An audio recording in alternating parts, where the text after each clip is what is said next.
Hello दोस्तों, welcome back to my channel study with JS Kashyap. आज 21 दिसंबर है और आज हम 21 दिसंबर के करंट अफेयर्स देखने वाले हैं। तो चलिए आइए बिना समय गंवाए हुए शुरू करते हैं। तो सबसे पहले हम 21 दिसंबर का इतिहास जान लेते हैं कि आज की हिस्ट्री में इसका क्या महत्व है। तो 1898 में जो आपके केमिस्ट थे, रसायन विज्ञानी थे आपके पियरे और मैडम क्यूरी, इन्होंने रेडियम का डिस्कवर किया था। उसके अलावा और कब किया था इन्होंने? 1898 में। उसके अलावा 1923 में नेपाल जो था आपका फुल्ली इंडिपेंडेंट कंट्री बना था, जो ब्रिटेन के प्रोटेक्टरेट के रूप में रहा था, मतलब उसका संरक्षण प्रदान था ब्रिटेन का, जिसको नेपाल का। हमने पढ़ा है कि नेपाल कभी गुलाम नहीं हुआ है, लेकिन जो ब्रिटेन के ये संरक्षण में था। तो पूरी तरीके से इंडिपेंडेंट ये घोषित किया गया था 1923 में। उसके अलावा 1949 में जो पुर्तगाली थे, उन्होंने इंडोनेशिया को एक सॉवरेन नेशन के रूप में घोषित किया था। पुर्तगाल के जो रूलर्स थे, उन्होंने इसको भी फ्री कर दिया था 1949 में। 1952 में जो सैफुद्दीन किचलू थे भारत के, वो पहले इंडियन बने थे आपका लेनिन पीस प्राइज जीतने के लिए। मतलब इनको लेनिन पीस प्राइज मिला था 1952 में। और ये सोवियत संघ, उस समय सोवियत संघ द्वारा इसको दिया गया था। तो ये किसे दिया गया था? सैफुद्दीन किचलू को। उसके अलावा 1974 में एक आईएनएस सातवाहन था, जो भारत की पहली सबमरीन ट्रेनिंग वेसल्स थी, और इसको पहली बार इंडियन नेवी में कमीशन किया गया था। कहाँ से कमीशन? इसको विशाखापट्टनम आंध्र प्रदेश से कमीशन किया गया था 1974 में। तो ये कुछ इवेंट्स थे आज के जो हमने कवर किए। चलिए पहला प्रश्न देखते हैं। पहला प्रश्न है आपका, अंतर्राष्ट्रीय मानव एकता दिवस कब मनाया जाता है? इंटरनेशनल ह्यूमन सॉलिडरिटी डे जो आपका है, वो कब सेलिब्रेट किया जाता है? ऑप्शन है आपके 21 दिसंबर, 15 जनवरी, 17 दिसंबर या 20 दिसंबर। प्रश्न का सही आंसर है आपका 20 दिसंबर। एक्सप्लेनेशन देखते हैं। तो आपका अंतर्राष्ट्रीय मानव एकता दिवस है, वो आपका 20 दिसंबर को मनाया जाता है। इसका उद्देश्य आपका विविधता में एकता के महत्व को उजागर करना है, यानी जो आपकी डाइवर्सिटी है अमंग द ग्लोब, उसको सबको यूनिटी में बांधना है। 2022 की थीम हम देख लेते हैं इसकी, promote solidarity among all and encourage people to work together towards eliminating hunger on a global scale. यानी जो आपका ग्लोबल स्केल पे भूख को एलिमिनेट करना है, यानी मिटाना है, साथ काम करना है, और आपस में जो सॉलिडरिटी है उसको प्रमोट करना है लोगों के बीच में। तो ये इसकी थीम है। और ये से जो आपका राष्ट्रीय मानव एकता दिवस की बात करते हैं, तो इसको 2005 में मनाना शुरू किया गया था। और ये आपका डे है आपका जो 20 दिसंबर को हर साल मनाया जाता है। अगला प्रश्न है आपका, डिजिटल इंडिया अवार्ड्स 2022 में प्लेटिनम आइकन का पुरस्कार किसने जीता है? तो प्लेटिनम आइकन अवार्ड अभी दिया गया है, आपको बताना है किसने लिया है। ऑप्शंस आपके ministry of house and urban affairs, जिसको शॉर्ट में महुआ बोलते हैं, ये आपका ब्रैकेट होगा, या फिर इसको हिंदी में आवासन और शहरी कार्य मंत्रालय भी कहते हैं, या फिर मिनिस्ट्री ऑफ पंचायती राज यानी पंचायती राज मंत्रालय, या फिर ministry of health and family welfare यानी स्वास्थ्य और परिवार कल्याण मंत्रालय, या फिर ministry of information and broadcasting. प्रश्न का सही आंसर है आपका option A, ministry of house and urban affairs यानी आवासन और शहरी कार्य मंत्रालय ने ये प्लेटिनम आइकन अवार्ड जीता है। एक्सप्लेनेशन देखते हैं हम। तो ये जो अवार्ड है आपके, ये data smart cities empowering cities through data, इस इनिशिएटिव के साथ शुरू किए गए थे, और ये स्मार्ट सिटीज मिशन के तहत अवार्ड को दिया गया है। हमारा जो ये प्लेटिनम आइकन अवार्ड है, ये आपका आवासन और शहरी कार्य मंत्रालय ने जीता है, इंग्लिश में ministry of housing and urban affairs, इसने जीता है। और ये जो स्मार्ट सिटी है बनाने के लिए इन्होंने जो काम किए, इसलिए इनको ये अवार्ड दिया गया है। उसके अलावा ये जो अवार्ड है, ये 19 दिसंबर 2022 को प्रदान किए गए थे। और ये जो इसके मिनिस्टर हैं आपके, यानी हाउसिंग एंड अर्बन अफेयर्स के जो मिनिस्टर हैं हरदीप सिंह पुरी, इन्होंने इस अवार्ड को रिसीव किया है। अगला प्रश्न है, स्वदेश दर्शन योजना 2.0 के तहत किस स्थल को विकास के लिए चुना गया है, यानी किस स्थल का विकास किया जाएगा अंडर स्वदेश दर्शन स्कीम 2.0। ऑप्शंस हैं आपके राम मंदिर उत्तर प्रदेश, सोमनाथ मंदिर आपका जो गुजरात, या फिर काशी विश्वनाथ मंदिर उत्तर प्रदेश में है जो, या फिर गया और नालंदा जो कि बिहार में है। सही आंसर हो जाएगा आपका गया और नालंदा, यानी गया और नालंदा को इसके लिए चुना गया है। तो ये आपकी स्वदेश दर्शन 2.0 के तहत गया और नालंदा को इस विकास के लिए चुना गया है। ये अनाउंसमेंट किया है, इसके मंत्री है जो श्री जी किशन रेड्डी। कौन से मंत्री हैं आपके? ये आपके मंत्री हैं, संस्कृति मंत्रालय के मंत्री हैं। और इस योजना को 2.0 का नया रूप दिया गया है। पहले इसको स्वदेश दर्शन योजना कहा गया था और स्टार्ट कब हुई थी आपकी 2014-15 में इसको स्टार्ट किया गया था स्वदेश दर्शन योजना को, जिसमें आपकी एक और योजना थी ना जिसका नाम था प्रसाद योजना। प्रसाद योजना के अंतर्गत ही इस योजना को शुरू किया गया था। और प्रसाद योजना का मतलब क्या था? जो आपके राष्ट्रीय महत्व के स्थल हैं इनका मतलब लोगों के प्रति जागरूकता करना और इनका मतलब संवर्धन करना, संरक्षण करना उसका उद्देश्य था। और इसका और जो अभी जो स्वदेश दर्शन 2.0 योजना शुरू की, इसका उद्देश्य पर्यटक और गंतव्य स्थल केंद्रित दृष्टिकोण को ध्यान में रखते हुए स्थायी और जिम्मेदार पर्यटन स्थलों को विकसित करना है। मतलब लोग ज़्यादा आकर्षित हों, टूरिज्म को बढ़ावा मिले, इसलिए जो आपके प्लेस है उनको सिलेक्ट किया जा रहा है। इसके तहत सबसे पहले जो सिलेक्ट किया गया आपका गया और नालंदा को सिलेक्ट किया गया है स्वदेश दर्शन योजना 2.0 के तहत। इसका विकास किया जाएगा, इसको टूरिज्म के लिए बनाया जाएगा।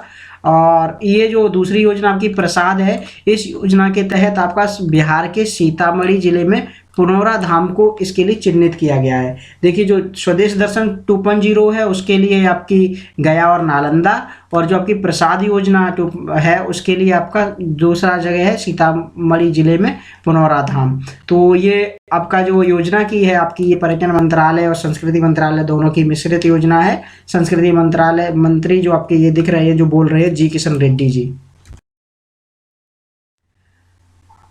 अगला प्रश्न है आपका आईएनएस मार्मोगांव को 18 दिसंबर को कहां से इंडियन नेवी में कमीशन किया गया है? अभी ये आपका जो मार्मोगांव है इंडियन नेवी में कमीशन कर दिया गया। आपको ऑप्शंस हैं कहां से?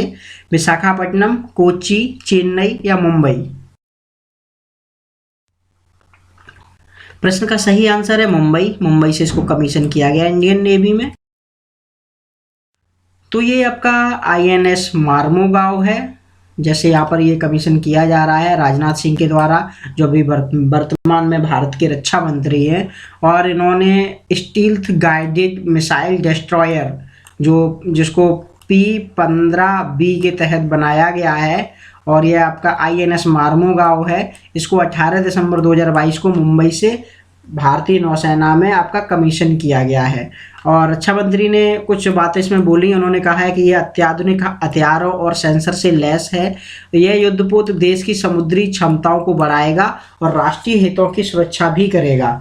इसके अलावा इसका जो जहाज को बनाने का जो हमारा लक्ष्य है वो स्वदेशी जहाज निर्माण केंद्र बनाना है देश को।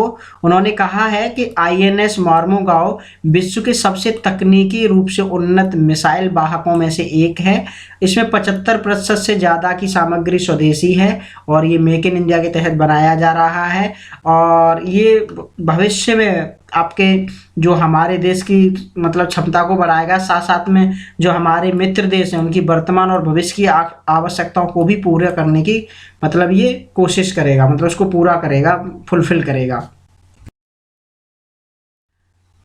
अगला प्रश्न है आपका हाल ही में करीम बेंजमा ने संन्यास ले लिया है, वे किस खेल से संबंधित हैं? ऑप्शंस हैं आपके फुटबॉल, टेनिस, बैडमिंटन या हॉकी। प्रश्न का सही आंसर है आपका फुटबॉल, यानी करीम बेंजमा आपके फुटबॉल से संबंधित हैं। ये आपके करीम बेंजमा है और ये कहाँ से हैं? फ्रांस से हैं, यानी फ्रांस की टीम से खेलते हैं। इन्होंने अभी 20 दिसंबर 2022 को अपना अंतर्राष्ट्रीय जो फुटबॉल उसे संन्यास ले लिया है। हालांकि ये जो फाइनल हुआ था, अभी फाइनल कौन सा वाला, फीफा जो आपका फाइनल हुआ था कतर में जो खेला गया था, उसमें ये फ्रांस की टीम में नहीं खेल रहे थे, ये पहले ही मतलब बाहर थे। और उन्होंने देखा कि जब इनकी टीम हार गई है तो उनको तो बहुत बुरा लगा और उन्होंने बोला कि मैं अंतर्राष्ट्रीय जो आपका फुटबॉल है मैं उससे संन्यास लेता हूँ। अगला प्रश्न है आपका 50वीं Cape Town to Rio race 2023 में भारतीय नेवी का कौन सा जहाज भाग लेने वाला है। यानी भारतीय नेवी का एक जहाज है जो इस रेस में भाग लेगा। रेस होने वाली है अटलांटिक महासागर में केप टाउन से लेकर के रियो तक। आपको बताना कौन भाग लेगा। ऑप्शन है आपके INS Tarkash, INS Vikrant, INS तलवार या INS तारिणी। प्रश्न का सही आंसर है INS तारिणी। याद कैसे रखेंगे, देखो कोई भी रेस है ना, उसको पार करना है तो उसको तारण करना पड़ेगा, मतलब उसको तरण हो जाएगा। ये आपका INS तारिणी है जो इसमें भाग लेने वाला है। ये मतलब अपनी नैया को पार लगा देगा, यानी उसको INS जो INS बी, पूरा नाम इसका INS बी तारिणी है। ये केप टाउन से जो Cape Town to Rio race होने वाली 2023, इसके 50वें संस्करण में ये भाग लेगा। ये इस रेस का 50वां संस्करण है। और ये कहाँ से शुरू होगा, आपका दक्षिण अफ्रीका की राजधानी है केप टाउन। दक्षिण अफ्रीका की आपकी 3 राजधानी है, एक केप टाउन, एक प्रिटोरिया और एक तीसरी राजधानी भी है। तो ये केप टाउन से शुरू होगा और ये कब शुरू होगा, आपका 2023 में शुरू होगा, यानी 2 जनवरी 2023 को शुरू होगा और ये रियो शहर तक जाएगा। और रियो कहाँ पर है, आपका ब्राज़ील में। और ये जो रेस है आपकी one of the prestigious transatlantic ocean races, यानी आपकी जो अटलांटिक महासागर की ये एक प्रेस्टिजियस प्रसिद्ध रेस है। और ये इंडियन नेवी का जो क्रू का ऑफिसर का क्रू है वो इसमें भाग लेने वाला है, जिसमें आपकी 2 महिलाएं शामिल होंगी। जो इंडियन नेवी का क्रू है उसमें 2 महिलाएं भी पार्टिसिपेट करने वाली हैं। और INS बी तारिणी की बात करते हैं तो ये आपका गोवा से जाएगा पहले आपका केप टाउन, और केप टाउन से फिर जाएगा आपका रियो तक। तो ये लगभग 17,000 नॉटिकल माइल्स की दूरी को कवर करने वाला है। INS बी तारिणी की बात करते हैं तो ये आपको माना जाता है ये पहले ही दुनिया का चक्कर लगा चुका है पूरे ग्लोब का, और जिसमें सारी महिलाओं ने, जो महिला ऑफिसर्स थे उनके नेतृत्व में इसने पूरी दुनिया का चक्कर लगाया था। इसलिए हम इसको नाविका सागर परिक्रमा भी कहते हैं। नाविका सागर परिक्रमा 2027 में किया गया था, इसलिए इसको टाइटल दिया गया था, जो जिसको सारी वुमेन्स ने लीड किया था। तो INS भी आपका तारिणी बहुत इंपॉर्टेंट है, या तो ये तरण कर देगा आपका। अगला प्रश्न है आपका, हाल ही में अनावरण की गई पुस्तक फिट एट एनी एज किसने लिखी है। अभी एक पुस्तक रिलीज की गई है, book fit at any as, यानी किसी भी एज में आप फिट रह सकते हैं। और किसके द्वारा इसको रिलीज किया गया है, किसने लिखा है इसको। ऑप्शंस आपके air marshal PV Iyer, Baba Ramdev, Shane Watson या बराक ओबामा। सही आंसर है आपका एयर मार्शल PV अय्यर। हमेशा रामदेव बाबा ही नहीं होते हैं फिटनेस के लिए, और भी लोग मतलब इसमें नोट लिख सकते हैं। तो ये बुक है आपकी फिट एट एनी एज, और ये आपकी जो फोटो है INS जो आपके एयर मार्शल हैं, रिटायर्ड हैं PV अय्यर, इनके द्वारा ये लिखी गई है। और इन्होंने इसमें अपने जीवन के किस्सों को सम्मिलित किया है और बताया कि व्यायाम कैसे करते थे, और ये व्यायाम अपने शरीर के लिए कितना महत्वपूर्ण है, डेली लाइफ में हम कैसे फिट रह सकते हैं। ये सारी बातें इस बुक में दी गई हैं, और ये भी इन्होंने लॉन्च की है, इन्होंने ही लिखी है इसको। अगला प्रश्न है आपका, वर्ष 2020 के आंकड़ों के अनुसार वैज्ञानिक पत्रों के प्रकाशन में भारत की रैंक क्या है। यानी जो साइंटिफिक आपके जर्नल्स होते हैं उनका पब्लिशिंग किया जाता है हर साल पूरे वर्ल्ड के द्वारा। आपको बताना है इसमें सबसे ज़्यादा पब्लिशिंग किसने की है, और इसमें भारत की रैंक क्या, आपको भारत की रैंक बतानी है। ऑप्शन है 3, 5, 7 या 9। तो प्रश्न का सही आंसर है आपका 3, यानी भारत की रैंक ओवरऑल 3 है, जो कि बहुत अच्छी है। तो अभी राष्ट्रीय विज्ञान संस्थान के विज्ञान और इंजीनियरिंग संकेतक 2022 की एक रिपोर्ट आई है, जिसमें बताया गया है कि आप जो हमारे प्रकाशन हुए हैं 2020 तक, उसमें भारत की रैंक तीसरी है, जो 2010 में 7वीं थी। मतलब 2010 में ये 7 रैंक थी और हमने 10 सालों में मतलब इसको तीसरी पे लेके आ गए हैं। सबसे ज़्यादा जो आपके जर्नल प्रकाशन किए हुए वो चाइना में हुए हैं। चाइना 1 नंबर पे है जो साइंटिफिक जर्नल के प्रकाशन में, उसके अलावा अमेरिका दूसरे स्थान पर है, बाद में तीसरे स्थान पर भारत है, जो कि एक बहुत बड़ी उपलब्धि है साइंटिस्ट लोगों के लिए।